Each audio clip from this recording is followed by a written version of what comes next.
পুলিশকে আপনি বলছেন না জনগণের বন্ধু, ও যে কত বড় বন্ধু যে তার খপ্পরে পড়ে সে বোঝে বন্ধুর তেজ কত রেশ কত।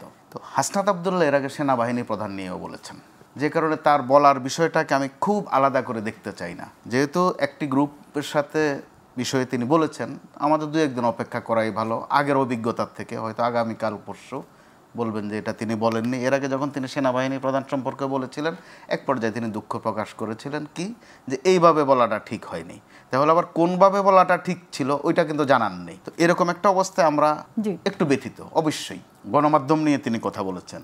তো যখন এইভাবে বলা হবে যে আগে কে কি করতো, সেটা যেমন হাসনাত আবদুল্লাহ জানেন, এখানে তারাও কিন্তু এক সময় ছাত্রলীগ করা কেউ ছিলেন, তাদের মধ্যেও কেউ কেউ কিন্তু সাবেক প্রধানমন্ত্রীর মধ্যে মায়ের ছায়া দেখেছিলেন। অতএব কাকের বাসায় কোকিল, আবার কোকিলের বাসায় কাক, দিনে ছাত্রলীগ, রাতে ছাত্র শিবির, দিন শেষে বিকালবেলা আবার ছাত্রদল টিএসসিতে। অতএব ওগুলোর দিকে কম যাওয়া ভালো, কারণ ওই চর্চাটা কারোর জন্য সুখকর হবে না।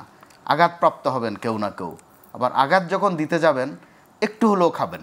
আপনার প্রশ্নদৃষ্টি বলতে হয়, একটা প্রত্যাশা ছিল বলেই আপনার প্রশ্ন করেছেন আমরা কি এখন স্বাধীন হলাম কিনা। অনুষ্ঠানের নাম প্রশ্নগুলো সহজ, আসলে সহজ প্রশ্ন করেননি, খুব কঠিন প্রশ্ন ছুঁড়ে দিয়েছেন।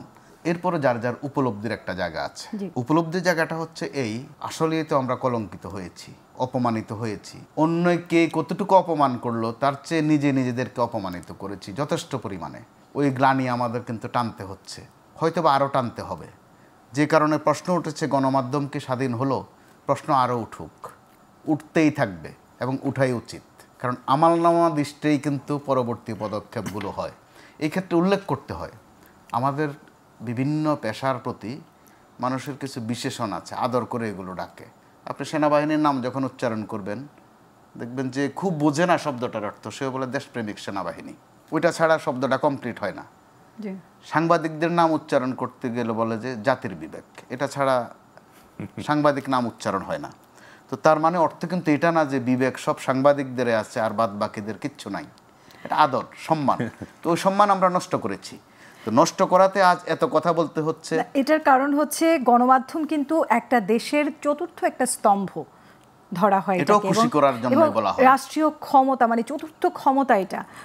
এই জায়গা থেকেই কিন্তু এটা ক্ষমতা মোটেই নেই, ওটাও আদর করে সোহাগ করে বলা হয়। পুলিশকে আপনি বলছেন না জনগণের বন্ধু, ও যে কত বড় বন্ধু যে তার খপ্পরে পড়ে সে বোঝে বন্ধুর তেজ কত রেশ কত। তো এই জন্য এই শব্দগুলো আমরা যারা সাংবাদিকতা করি আমরাও লিখি কখনো কখনো, কিন্তু প্র্যাকটিক্যালি বা ভিতরের অবস্থাটাও আবার জানি। তো আবার টানা 15 বছর 7 মাসে আমরা যেমন আমাদেরকে কিছু বরবাদ করেছি, তখন আমরা সান্ত্বনা খুঁজি যে আমরা যেরকম অপমান অপদস্থ হয়েছি, বিভিন্ন বিশ্ববিদ্যালয়ের ভাইস চ্যান্সেলররাও মাশাআল্লাহ কম হননি। তারা কেউ কেউ কিন্তু যুবলীগের চেয়ারম্যান হতে চেয়েছিলেন, ভাইস চ্যান্সেলরশিপ ছেড়ে দিয়ে ওই আকাঙ্ক্ষা ব্যক্ত করেছিলেন। আবার যখন আমরা তুলনা করি যে বাইতুল মোকাররমের খতিব সাহেব যেহেতু পালিয়েছেন, আমরা তো আর ওইভাবে পালাইনি, ইজ্জত বোধ একটু আছে, আসলে নেই। তো যেন এটা রক্ষা হয় এই সতর্কতা আমাদের মধ্যে অবশ্যই আসবে। হাসনাত আবদুল্লাহ যেভাবে বলেছেন, বলার সুযোগ পেয়েছেন বলেই বলেছেন। আবার যখন আমরা বলতে শুরু করব আমাদের বলার কিন্তু আছে বিষয়। কিন্তু আবার আপনি যেটা বললেন যে স্বাধীন কিনা, ওই প্রশ্নে আবার পুরোটা বলতেও পারছি না, আরেক নিষ্ঠুরতা। এর প্রেক্ষিতে যেটা বলার আমাকে বলতে পারেন।